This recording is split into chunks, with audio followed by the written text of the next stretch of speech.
Boa tarde, hoje é 22 de setembro, essa conversa foi gravada ontem, no Dia da Árvore, dia 21 de setembro, e faz parte da nossa programação da Festa das Árvores. Eu estou aqui com a Karine Galvão, a gente está até em lugares opostos, né, porque ela é a jornalista e geralmente ela que começa, assim, a abertura e também as perguntas, mas hoje ela vai ser a nossa entrevistada. A Karine, ela concluiu agora o jornalismo, há poucos meses, o bacharelado em jornalismo pela PUC de São Paulo, e ela fez uma pesquisa muito legal, que é o objeto hoje da nossa conversa. Oi, Karine, tudo bem? Oi, Natália, tudo bem? Olha, é uma honra participar aqui com vocês sobre esse projeto e realmente para mim tá uma sensação assim muito prazerosa, né? E ao mesmo tempo de inversão de papéis mesmo, né? Como como a entrevistando.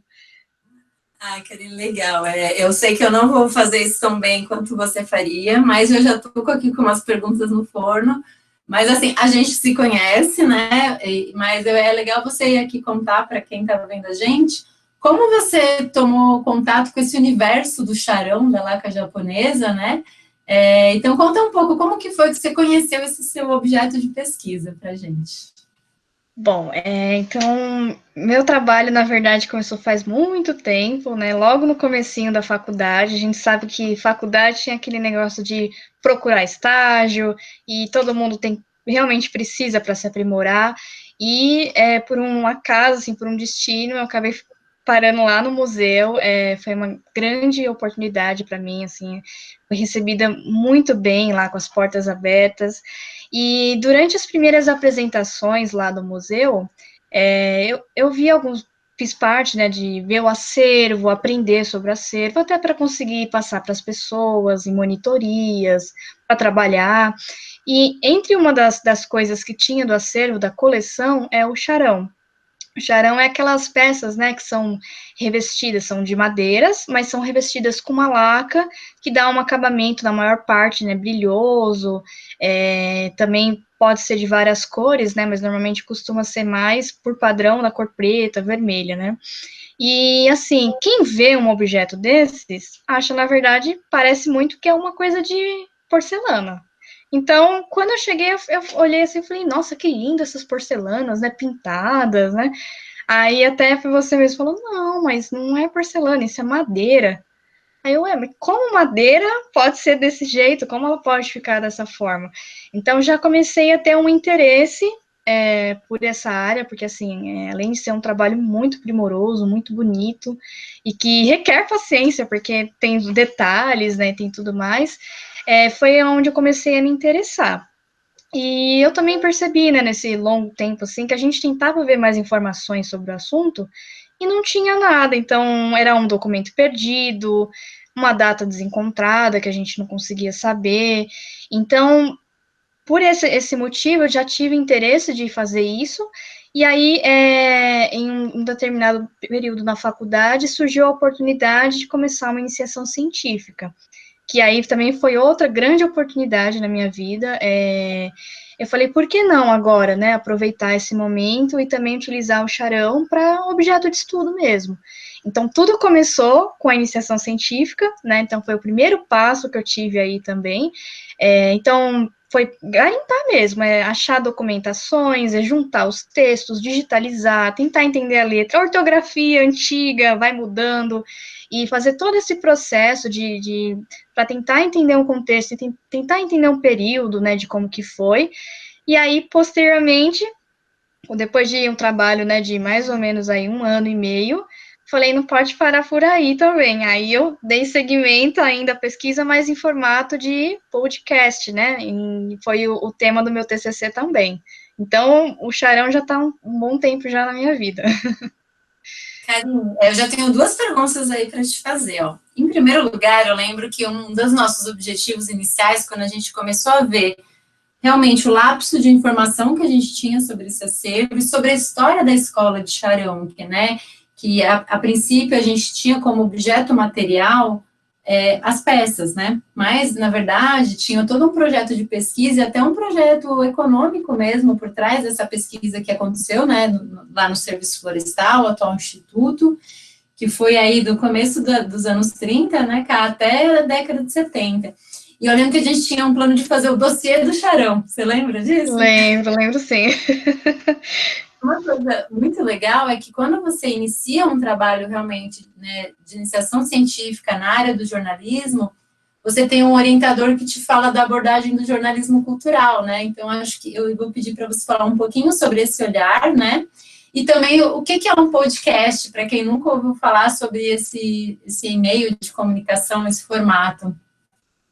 Então, na iniciação científica, a abordagem foi mais com foco no jornalismo cultural, que assim, o jornalismo ele se divide em tem vários leques, né, para você seguir. Então, tem jornalismo econômico, jornalismo esportivo, e um dos que pouco se comenta, ou que realmente é um pouco, digamos, mais fraco nesse sentido, é o jornalismo cultural, porque muitas vezes ele é encarado como secundário, ele não é encarado como principal. E esse é um dos grandes problemas, porque deve ser também equiparada a uma dessas outras áreas, com tanto valor quanto as demais, porque assim a cultura é a base de tudo, é a forma que você tem de entender um povo, de entender uma região, de entender várias características.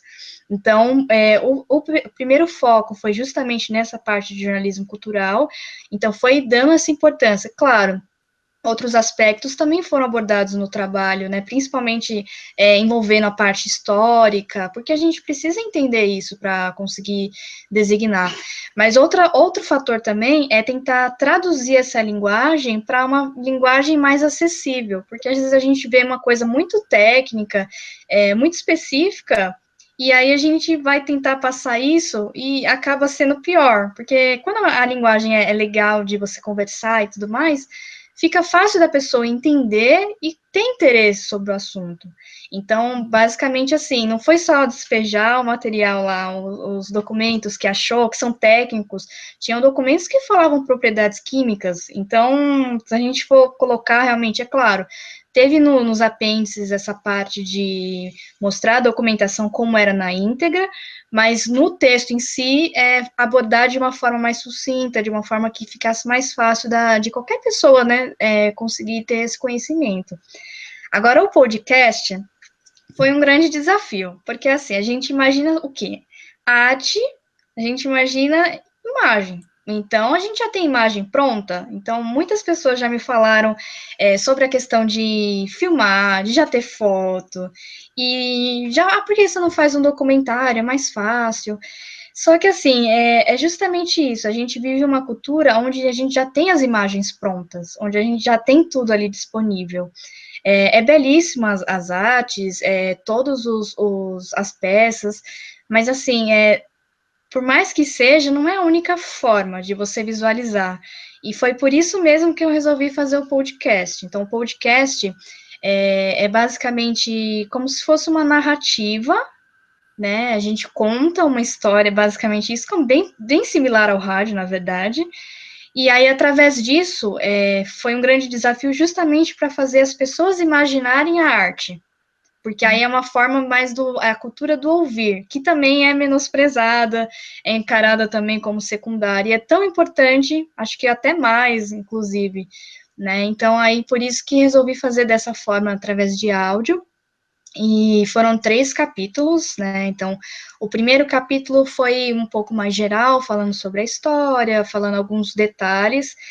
O segundo capítulo foi específico, né? Foi falando sobre o Ryoiki Nakayama, que foi quem trouxe essa arte para cá, quem começou a tentar difundir ela aqui no Brasil.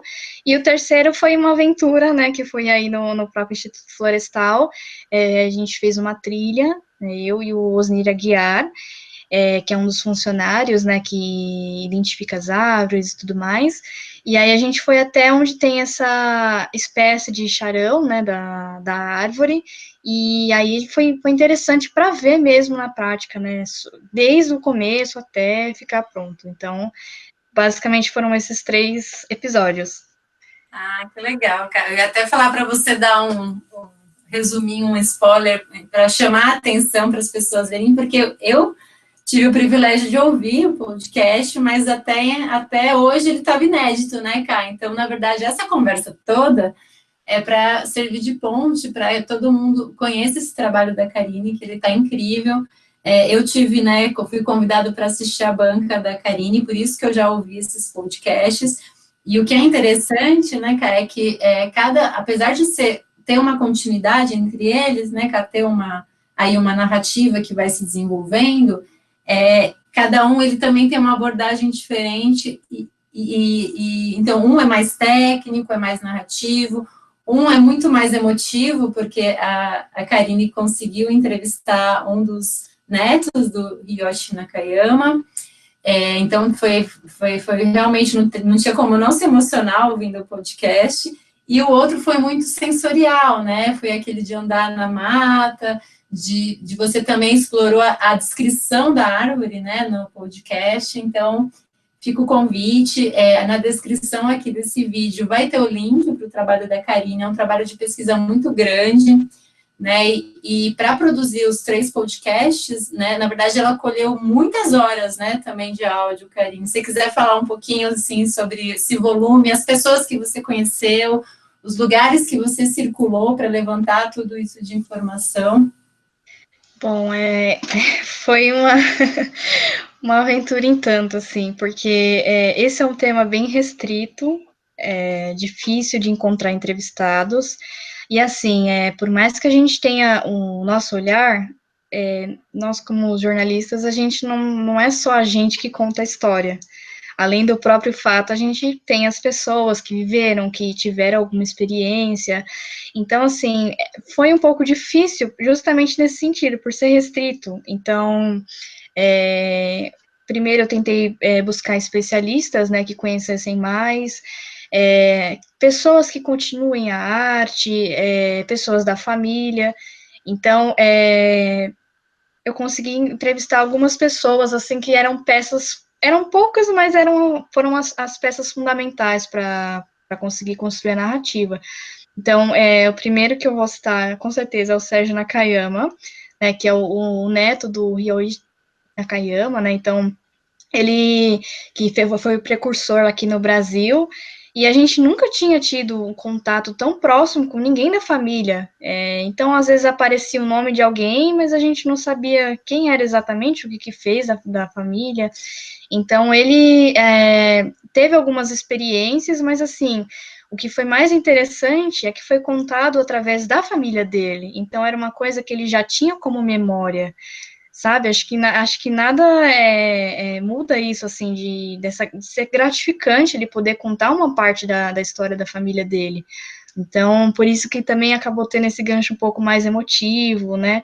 Justamente porque, assim, é muito bacana, vou até contar um spoiler, né? Que teve um certo momento que a gente, bem nos materiais, ele acabou encontrando uma foto que era o pai dele, sabe? E é uma coisa, assim, muito gratificante mesmo, que até eu, como estava lá, eu me levei pela história, assim, também me emocionei muito, porque realmente é uma história muito bonita. Eu consegui conversar também com o Jean-Marie, que é o único artista aqui no Brasil que continua fazendo charão, né, atualmente. Ele é um artista francês, só que assim, ele mora no Brasil já faz muitos anos.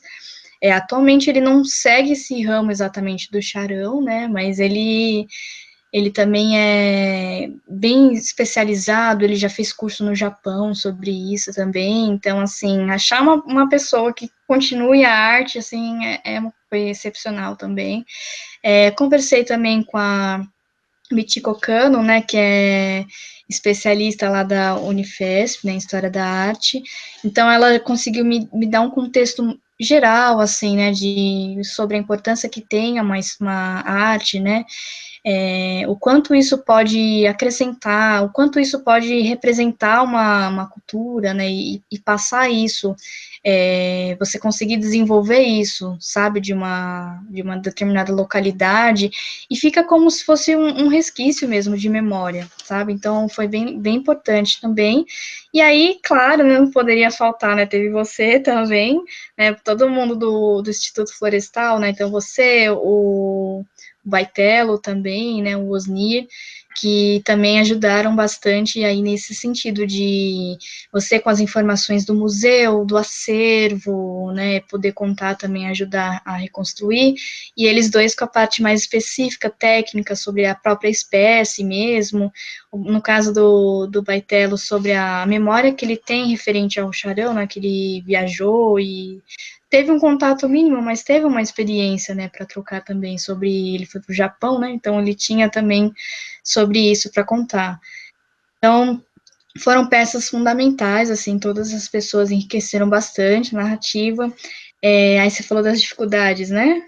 Tá, então, as dificuldades foram várias, porque assim, a gente começa a gravar o áudio, gravar é fácil, você põe o play e começa a conversar.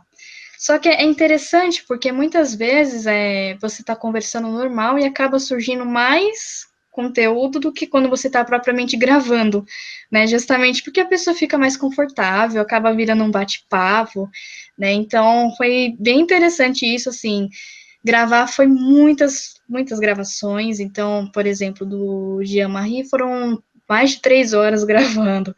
E aí, assim, você tem que traduzir essa linguagem para uma linguagem para o podcast. Podcast, de certa forma, é uma narrativa mais simples, tem que ser acessível.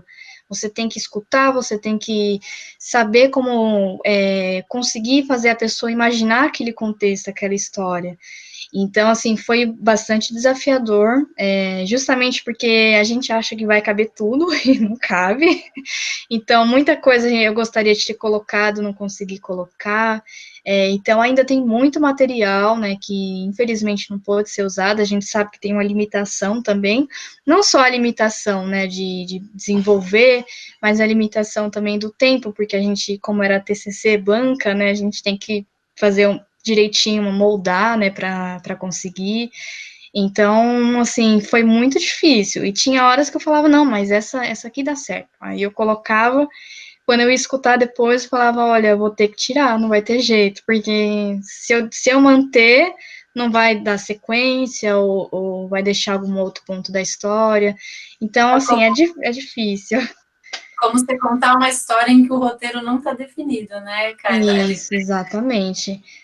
No meio do caminho, né? Exatamente. E assim, teve assim outras participações de certa forma, né? Teve os documentos que eu encontrei no MASP, que eu fiz várias pesquisas de campo mesmo, né? Então, visita ao museu, Museu da Imigração Japonesa, que eu consegui achar materiais lá que os funcionários também não conheciam que tinha. Então, foi muito triste porque eu não estava gravando. Então, até o professor, meu orientador, né, o André Russo, ele até falou, olha, você tinha uma excelente forma de começar o seu podcast, você não gravou. Então, e é triste, porque a gente quer contar uma história com detalhes e tudo, e acabou faltando. Mas aí depois disso também sempre ligado o gravador, porque a gente sabe que sempre ajuda, assim, os efeitos também sonoros, para colocar tanto de trilha, que é importante, por exemplo, a parte da natureza, né, que a gente está caminhando na trilha, então tem os sons verídicos, né, de pássaro, sabe, é muito bacana, assim, porque você realmente se sente fazendo parte mesmo da história, e assim, o mais bacana também é que como tem uma média, né, de 15 a 20 minutos os episódios, eles não exatamente obedecem uma sequência, né, claro, é legal escutar, né, os três, assim, na hora e tal, mas se por acaso um chamar mais atenção ou não tiver tanto tempo, achar melhor escutar um outro, não vai perder continuidade, assim, vai conseguir entender a história e aquele pedaço, claro que uma parte mais específica, né, mas também é bacana para continuar o contexto. Ai, que legal. Uma coisa que eu também achei muito interessante da sua pesquisa de iniciação, né, que foi a parte mais de... Você ainda não estava no projeto do podcast, né, que foi que você conseguiu identificar que durante o período em que a escola de Charão realmente exercia suas atividades, né, que o Ryoshi, eu não sei ainda a pronúncia correta, cara. Ryoshi. Estava à frente depois do Sadao, né, que foi um dos filhos que deu continuidade quando ele faleceu, que enquanto a escola estava ativa, até a presença enfim, nas notas de imprensa, enfim, na circulação dos veículos impressos, que foi o que você pesquisou principalmente, era mais frequente, né, e quando a escola, digamos, deixa de funcionar, essas menções também, elas vão diminuindo. Não é isso que você conseguiu ver? É o início. Isso mesmo, olha, porque assim, eu fiz um mergulho na imprensa, então eu comecei a pesquisar e encontrei materiais de Charão desde o começo, o finalzinho para o começo aí do ano de 1900, então foi muita coisa que eu não esperava, de, por exemplo, você pegar jornal e, infelizmente, assim, coisas tristes como escravidão, sabe, ser tão comum e você vê no jornal, assim, é um choque, assim. Então, eu fiz realmente esse mergulho. É bem interessante, de certa forma, porque, assim, no começo, aparecia os móveis para leilão, para vendas, peças isoladas que vinham de fora. Do momento que teve mesmo a iniciação, né, que começou, tinha uma propaganda, não só por parte, né, do Yoichi, né, que fez também esse processo, mas do próprio instituto, né, que na época era serviço florestal. Então, você via uma presença maior, eram confraternizações que apareciam em jornais, várias coisas de exposição, e não era um curso, assim, de Charão, não era um curso acessível, era da alta classe, então você vê também em colunas sociais falando sobre isso, sobre exposições específicas. Infelizmente, assim, alguma das exposições eu não consegui encontrar, infelizmente não tem mais nos acervos, porque a gente sabe que bastante lugares acabaram perdendo, né, o material, ou não deram tanta atenção assim, mas quando começa mesmo a escola, a gente vê uma grande divulgação, assim, sabe? E, por exemplo, em histórias infantis, aparecia citando Charão, sabe? Uma mesa de Charão. Aí você fala, poxa, é um detalhe tão simples, mas é como se na época fosse realmente algo comum que as crianças soubessem a ponto do que fosse, porque não tinha nenhuma nota explicando nada. Então a gente vê esse desempenho assim, bastante coisa falando sobre o Charão, né? Uma propaganda mesmo. E aí depois a gente vê o declínio, que é bem triste, que é fatos isolados, aí começam a aparecer questões de acervo, né, que até aparece sobre, tem até uma matéria, né, que é peças mofando e essas coisas, né, e é bem triste você ver o quanto é pouco falado sobre o assunto e as pessoas realmente não sabem mais do que se trata a arte, assim, né? Mas foi um grande avanço, foi muito bacana conhecer. Foram diversos jornais, não foi um específico. Então, eu entrei em vários dos principais jornais, né, de São Paulo, e comecei a pesquisar. Coloquei o termo e aparece. Aí apareceu papagaio, que é papagaio charão. Aparece muito verbo, né? Acharão, farão, e tudo aparece na pesquisa também, mas aí é o trabalho manual mesmo, de abrir um por um, olhar do que se trata o jornal, e aí às vezes você acha, não, acho que isso não vai ter nada, mas vou abrir. Aí quando você abre, você vê que tem alguma coisa muito bacana falando sobre o assunto, assim. Então é uma descoberta, a gente aprende junto com a pesquisa. Sim. E charão também eu acho que é um termo muito peculiar. No Brasil eles usam, né? Eu acho que até às vezes a laca chinesa, a laca japonesa é um termo às vezes mais reconhecível. E em japonês é urushi, né, cara? Sim, eles usam a terminologia correta, é urushi, né? Aí no Brasil que foi feito esse processo, não sei exatamente se é a tradução, né? Mas o que compreende mais ou menos a isso, né? A esse termo charão. Sim. E, bom, deixa eu ver aqui das minhas perguntas. Enfim, olha, eu acho que tudo que eu anotei aqui eu consegui perguntar, mas tem uma coisa que foi curiosa, né, Karine, que, enfim, enquanto você ainda era estagiária, né, do museu, teve um grande galpão que teve que ser desocupado. E o que eles encontraram lá? Infelizmente, lá estavam várias peças do acervo de Charão que iam para o lixo, né? O pessoal sem conhecimento viram aquelas caixas, né? Falaram: olha, Natália, E acharam que tem era um alguma plástico. coisa. Eles falaram: tem alguma coisa que acho que é do museu, viu? Vem cá ver. E aí a gente foi, mas assim, sem pretensão. Eu não imaginava que ia ter as peças lá. E aí, quando a gente viu, nossa, e o pessoal, né, acabou pegando as peças assim com pó, né, descuidados, assim, porque a gente sabe que tem que ter um cuidado, né, porque pode quebrar e tudo mais, né. Então, Também para a gente se proteger, né, cara? A gente tem é, luva, com máscara, e mesmo assim estava com um ambiente muito empoeirado. é, E se eu não me engano, acho que foram cerca de 400 peças, né, que a gente conseguiu levar para o museu. Então, sendo agora. foram bastante coisas também, algumas, inclusive, que ajudaram a entender o processo, né, porque elas não estavam prontas, né, elas estavam numa fase antes, né, de ter a aplicação da laca. Então, tava a madeira mesmo, mas tinha outros componentes, né, que a gente entende que é para pintura. Então, foi assim, foi um grande achado também, né, e bem inesperado, a gente não imaginava desse jeito. Outro dia eu estava achando as nossas fotos. Eu vou colocar depois, gente. Eu não prometo que vai ser hoje, mas eu vou achar as fotos da Karine higienizando depois tudo, já no museu.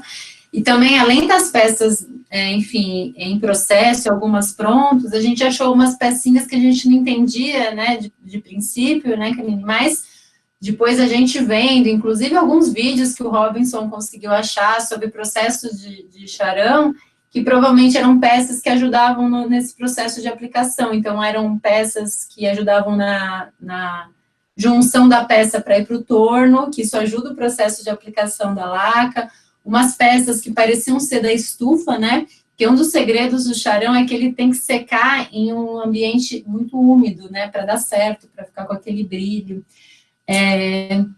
Olha, Caio, eu acho que a gente conseguiu deixar as pessoas curiosas. Vocês viram que a gente conversou, a gente não falou história nenhuma, porque a história está no podcast, né, Cá?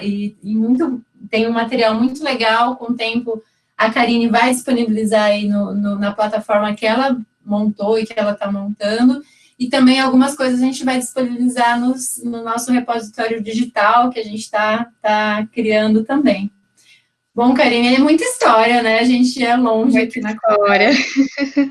mas eu vou História. dar um tchau por hoje para o pessoal, para todo mundo clicar aqui embaixo e acessar esse material que foi feito com muita dedicação e também muito carinho, que eu acho que dá um toque especial, né, no resultado final, né?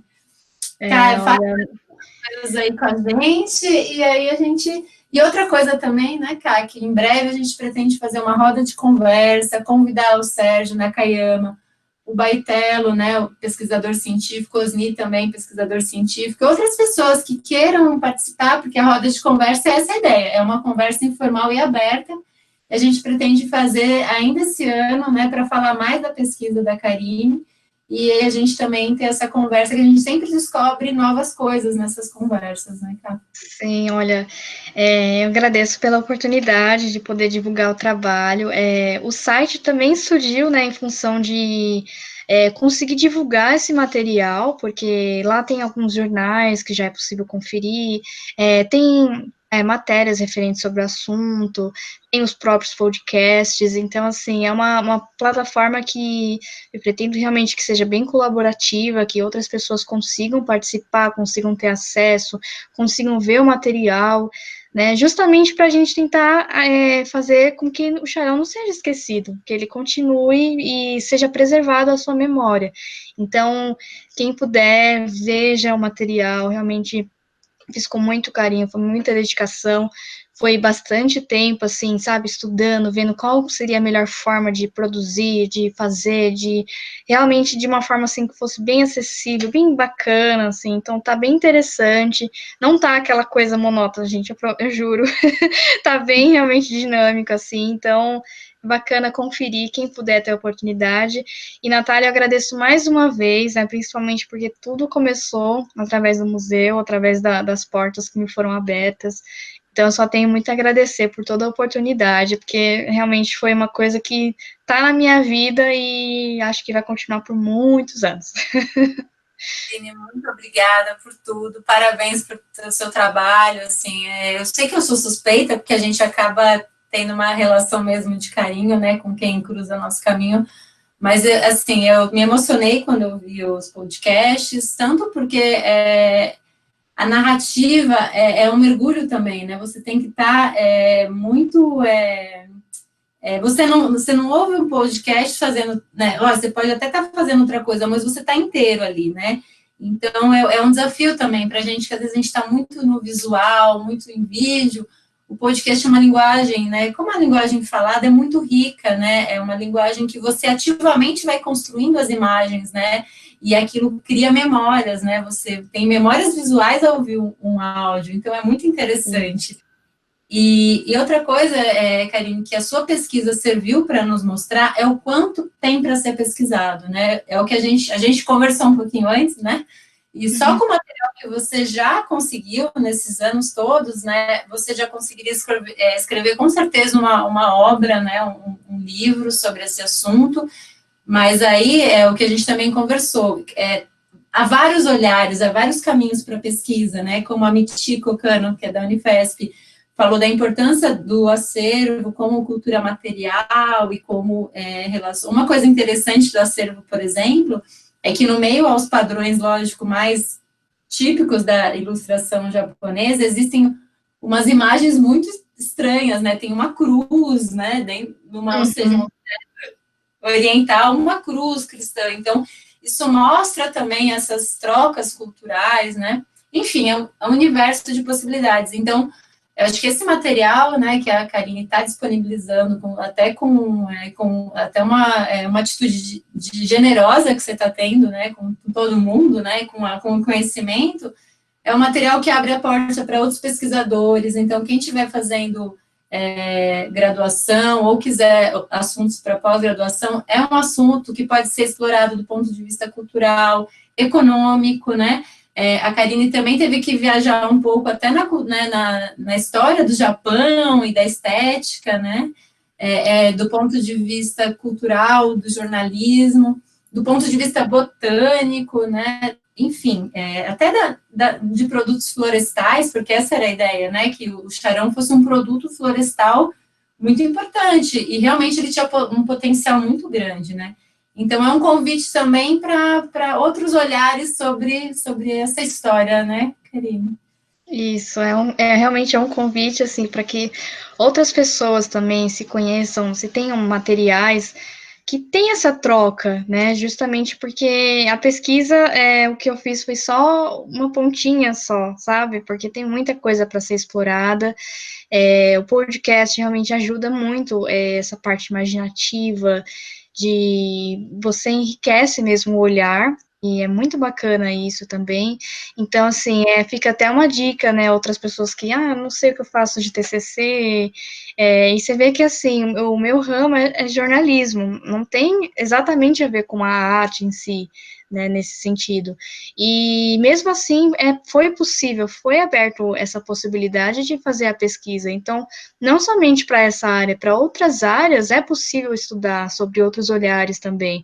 Então, é uma oportunidade, assim, para outras pessoas também que também queiram, né, não só conhecer, compartilhar, mas até estudar mesmo sobre o assunto. Tem muita coisa ainda que a ser estudada, né? Então, já fica aí também essa possibilidade para as pessoas consigam, né, saber sobre o tema e tudo mais, e principalmente, né, depois que der tudo certo, acabar essa pandemia, visitar lá o museu, né, o Otávio Beck, e aí, através disso, conseguir ver mesmo as peças lá que tem lá, saber mais da história, que aí é bem enriquecedor mesmo, você já ir, já saber sobre do que se trata, né, já ter essa questão das peças, você com certeza vai ter um olhar diferente sobre o acervo, acho que a gente começa a dar valor também mais a essas obras, ainda mais esse tempo de pandemia, né, a gente acaba valorizando mais as coisas e tudo mais, então, assim, fica também o convite para depois passar isso, né, e que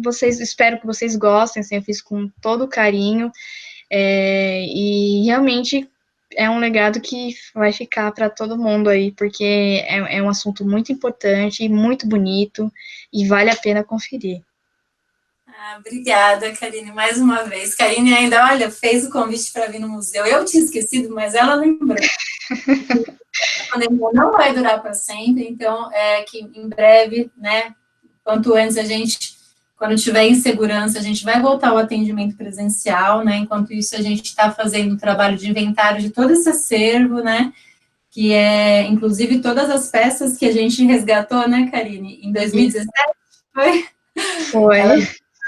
Nesse catálogo, ele vai ser fotografado, então, mais uma vez, muito obrigada, Karine, muito obrigada por estar aqui acompanhando com a gente a qualquer momento, né, porque a gente está gravando isso hoje, mas a gente vai estar divulgando isso a partir de dia 22, terça-feira, e mais uma vez, Karine, muito obrigada, que em breve também você possa nos visitar novamente, né?